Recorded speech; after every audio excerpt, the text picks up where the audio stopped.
আসসালামু আলাইকুম। আজ আমি আপনাদেরকে একটা বান প্রয়োগের মন্ত্র দিব। বান প্রয়োগ সাধারণত শত্রুর উপর প্রয়োগ করা হয়। শত্রু যদি আপনার ক্ষতি করে থাকে, আপনার সংসার ভেঙে দেয় বা আপনাকে যে কোনো প্রকার ক্ষতি করে থাকে, আপনি অপারগ হয়ে গেছেন, শত্রুর জ্বালায় অতিষ্ঠ হয়, তখন আপনি চাইলে তাকে এই বান প্রয়োগ করে তাকে একবারে দুনিয়া থেকে আউট করে দিতে পারবেন।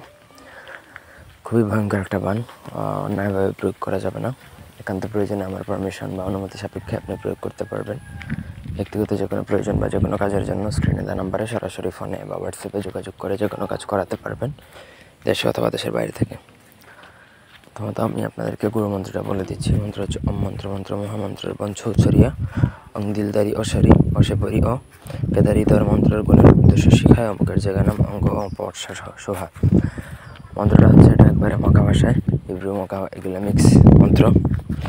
আগে আপনাকে আমার অনুমতি নিয়ে গুরু চণ্ডালী প্রদান করে সিদ্ধ করে নিতে হবে। তারপর যে কোনো অমাবস্যার রাতে আপনাকে উলঙ্গ হয়ে মাটি দিয়ে একটা শত্রুর মূর্তির মতো মূর্তি বানাবেন। তারপর শত্রুর ব্যবহৃত যে কোনো কাপড় চালান যদি করতে না পারেন, তাহলে তার ব্যবহৃত কাপড় আপনাকে দিতে হবে সেই মূর্তিটার ভিতরে।